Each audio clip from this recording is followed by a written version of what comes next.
Hello, welcome back to the Crafty Organizer and Happy New Year. I have such a rejuvenated spirit and soul, and I am so excited about all of the things that are going to be coming out of this year. I just know it's going to be a better year.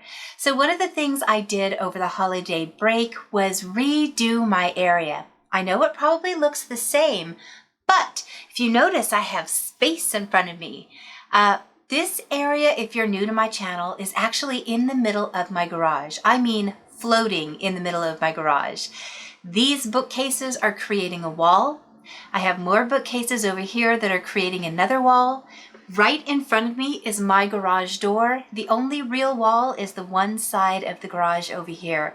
So what I did to make a little more space for myself was disassemble all of the bookcases and push everything out so I had a little more room. Let me show you how I did it and how I reorganized to rejuvenate my space. Let's get started. There's a lot of working parts here that aren't working. So I think I'm going to do a lot of pointing here. I think I'm going to move this piece slightly back about 6 inches and move it to the middle. Take this whole bookcase and move it to the end, and that whole bookcase and move it to this end. And then switch my table so that instead of it being this way, it's going to be this way, so that I have more craft spaces when I'm doing projects, because that's the other crazy thing I've discovered. I don't have enough room to navigate when I'm filming. So as you can see, I've kind of maxed out my little space here, and a lot of it is decorative. I get it, but I want my videos to look nice. But this means this is my only workspace. And if I'm trying to show something big, I can't even move the camera farther away to get a wider shot. So I'm limited to only up close, tiny shots.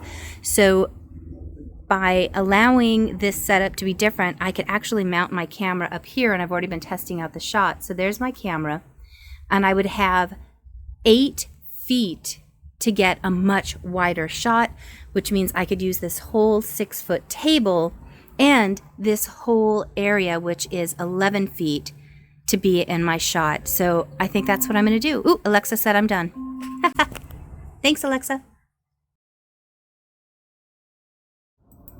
The first thing I want to say is this area really has been working very well for me, and if I was just crafting and not filming, I wouldn't change anything. But because I am filming, I need to start moving things. That means I have to start disconnecting things, like the racks to my curtain, which I use to block off the sun. In the back, I have the other bookcases anchored together so that if there's an earthquake, nothing goes falling. I also have all of the bookcases screwed together again, so this is a really sturdy piece. And this really is in a garage. I'm not kidding about that. I have to have electricity run from each one of the main outlets, so I have to make sure that's all disconnected and safe. And then this metal rack is what I actually use for that faux wall where I attached those gutters last week. So here you can see I use lag bolts with washers and a nut to keep it really tight. And I use 6 of those going through this 1/2-inch particle board, which is why I couldn't put a lot of weight on it. Here's what it looks like from the front. But this attachment to the metal shelf works really, really well to create a divider. So I've moved the first bookcase, and now you can see what it really looks like in the garage once I start moving away the faux walls. But by moving this first one, I'm able to start making the correct placement for the new position of the other bookcases. Okay, I just did the paints, 2 weeks ago, and now I'm moving this. Now when I installed this bottom gutter on this, I was resting it on here. So I'm curious, and this might be a disaster, but I'm curious what happens when I slide this shelf that's supporting that away. So, oh dear God. Okay, the books are here. Oh, wait, it's still got a corner. Let's see. Oh, you guys. Okay, this is the 4-foot span, and it has all the acrylic paint in it. And it has the books, and it doesn't have an end cap. And on this end, it's the foam core. I'm impressed. It moved a tiny bit. It did. I'm actually really impressed with that. All right. That was just a mini update. Sorry. The next thing I'm going to do is start moving the smaller bookcases, which means I have to empty all the bookshelves. So this looks just as overwhelming to me. I know you guys, every time you start a project, you're like, oh my gosh, what have I done? It always gets worse before it gets better. Every project, every time. So please don't think it's just you. So I'm going to keep taking all of the screws out of all the places that I have these anchored together, and I'll be moving those bookcases over, but I have them on 2x4s because my garage is flooded before. So I have to go ahead and lift everything off, and the few anchors that I had on the bottom I have to remove. And you can see it's just a slab floor, which I'm also hoping to change. But once I get all of the screws out, and you can see I've got holes here from where the screws were, they're a lot more flimsy and definitely not as secure. So now I can easily move them off the platforms and start sliding things down. Here you can see they're all separated, and now you can see the 2x4s that I had down. When my garage would flood, it would come through this big crack in the middle of the garage floor, and as a renter, there really isn't a whole lot I can do about it, except make sure everything I have is elevated, so if I do get a flood, it doesn't get wet. Then came time to make sure everything was square, so I used shims on top of those 2x4s just to make sure everything is very square. On the back, you can see I've got it raised up, and I use brackets again to keep things anchored to one another and to keep them squared. And you can see this creates a nice flush wall, and there's no movement to it. Look how beautifully seamed that is in the front. I'm very happy with how this looks. Before I had them staggered, so I had to reach behind one of the bookcases to get to it, but now all I have to do is reattach, and I've got this screw ready to go in just to show you what it looks like though once I have them closed together. It is very solid, and then I don't show this, but I do another 2x4 along the top just to make sure everything is anchored and ultra sturdy.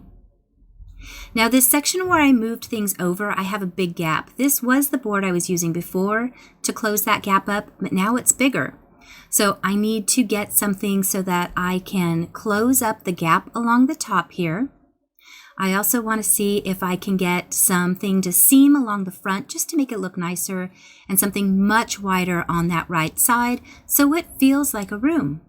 So I go to Lowe's. I made a quick run, took a lot of measurements, grabbed the things, one of them being this chair rail molding.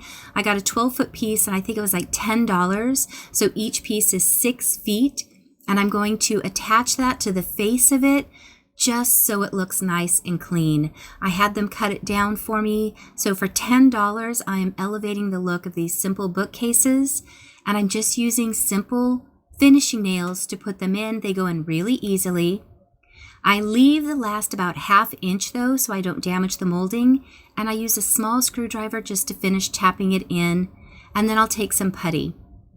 I came across this $20 rug, which I was so excited about. It is an indoor-outdoor rug, so it's thinner, but boy, what a difference it makes in the look and the feel, and it keeps it a little bit warmer. Now it's time to start putting things back. I took pictures of all of my bookcases first because I was really happy with the way things were laid out right now, and I didn't want to have to go through that process again. So by taking pictures, I could just go through, look at the previous picture, and remember exactly where everything belonged. Here's that piece along the top. I do want to get another piece of molding here, but that'll be for next month's budget. This big board I'm really happy with. I plan on putting hinges on it so I can sneak behind for hidden storage, but now this feels like a cohesive room.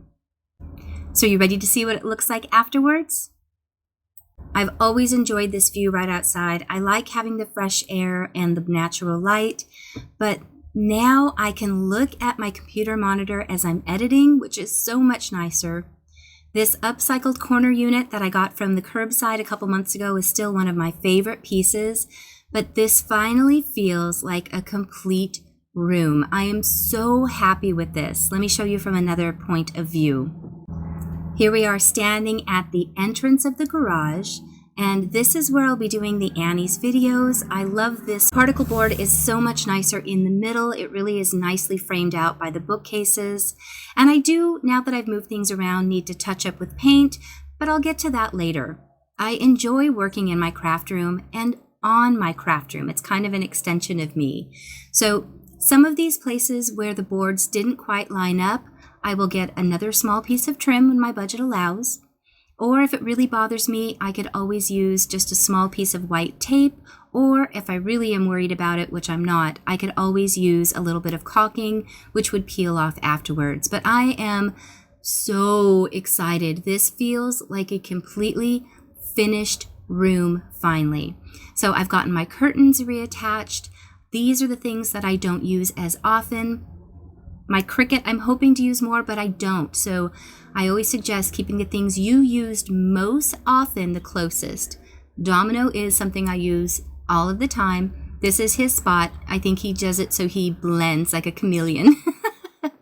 But again, a reminder, this is my garage. So I'm really happy with just the layout. And now when I'm filming, regardless of who I'm filming for, I feel like I have a nicer background. So watching the video right now, not having that painted is bugging me, but I'll get to that this week. That's not such a big deal. I mounted a power strip, so when I'm crafting, I have something to plug into. Those gutters have worked amazing. I moved those racks with the gutters on, and they did not budge. This is my normal background for when I'm doing the Crafty Organizer, and I think that looks lovely. And this is leading into my desk area where I do my business and all of my editing. And I want to show you that even though I just finished this, it's never perfect. This is my pile of friend mail that I need to work on. I've got a lot of boxes that have things that I need to go through and eventually finish. But the things that have continued working for me are my scrapbook paper storage. The open shelves give me that ability to not feel cluttered. And I like having it look cohesive as a background, so I'm trying to balance that out. But this pegboard, you guys, has still been one of the best things that I've done. I love it. I use the pegs on the side for my washi tape holders, and I am thrilled with that. It's working really, really well. And coming down here is my, oh my gosh, I have to address this stuff. These are memory items that I have had for a long time. And I'm going to be doing a video with you showing how I'm going to get rid of all of these things. These are all vintage photos, memories from when I was a kid, extra photos from my kids growing up, and we're going to get through them together.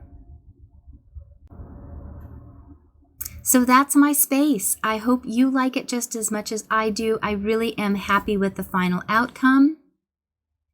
And I'm looking forward to having this open space that is inviting not only for me, but for you when we're doing these videos together.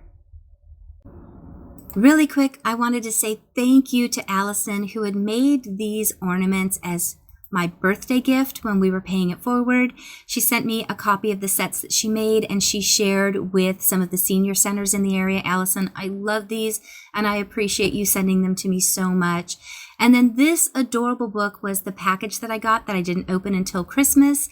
This was from Patricia, and I love it. She made this entire box out of cardboard and craft paper, and I think it's just darling. When you open it up, it looks like a book, but when you open it, it had all these sweet little compartments with Christmas embellishment. So now I'm bummed I didn't open it early, so I could have used it over the holidays. But Patricia, I love this. Thank you so much.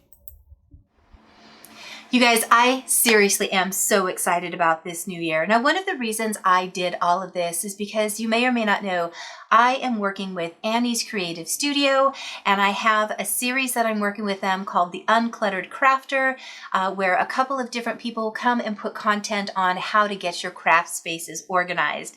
It's very similar to what I already do on here, but it's just reaching a different audience. Because of the way that I was filming for them, I needed more filming space. This little tiny area that I do for YouTube just wasn't cutting it. So even though I only gave myself 1 foot this way and 1 foot that way, you would not believe what a difference it makes for recording. It also gave me 2 different backgrounds to use, which is super helpful. And it gives my desk more space. So when I'm working on my business, working on YouTube videos, I don't feel so cramped because before I had the table right behind me. I would love to know what you think about the new space. I would love to hear in the comments below what your favorite thing was. I know not everyone has the ability to set up a space like this in their garage, but because our house is so small, there truly isn't any more space to sneak out inside of my house. So I am so thankful that I have this garage available so that I can do this. I want to give a big shout out to my Patreons. Thank you to them. If you are interested in supporting these videos and becoming a Patreon, that information is in the description below. Thank you so much for watching, and I'll see you guys soon. Bye.